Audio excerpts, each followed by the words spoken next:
আজকে জুমার দিন আমারে 2 রাকাত জুমার নামাজ পড়ার সুযোগ দে। ও নবীর উম্মতেরা, নবীর আশিকেরা, হুসাইনের আশিকেরা গো, এই 2 রাকাত নামাজ জুমার নামাজ ছাইরো না, আমার নবীর শাফায়াত নসিব হবে না।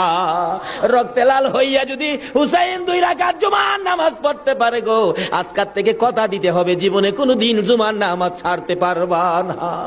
জুমার নামাজ আদায় করতে সময়টুকুন দিলে নামাজ শুরু করে দিলেন, রুকু সিজদার কাজ শেষ করে তাশাহুদে বসে সালাম ফিরানের আগ পর্যন্ত কাছাকাছি বসে বসে এই যদি সৈন্যরা নামাজের ভিতরে প্রত্যক্ষদর্শীরা বলেন এক একটা করে তীর মারে হুসাইনের গায়ে।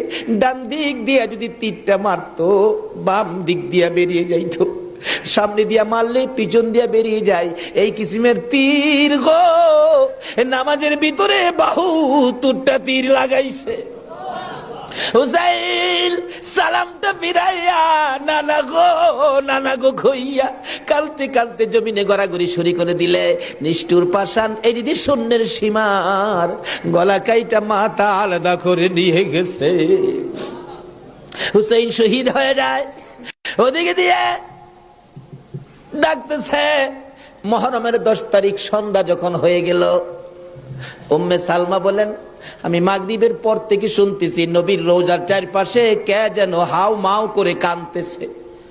মনে বড় অশান্তি, কিসের কান্দার আওয়াজ? দৌড়ায় যাইলাম, যাইয়া দেখি কোনো মানুষ দেখি না, কে যেন কান্দে।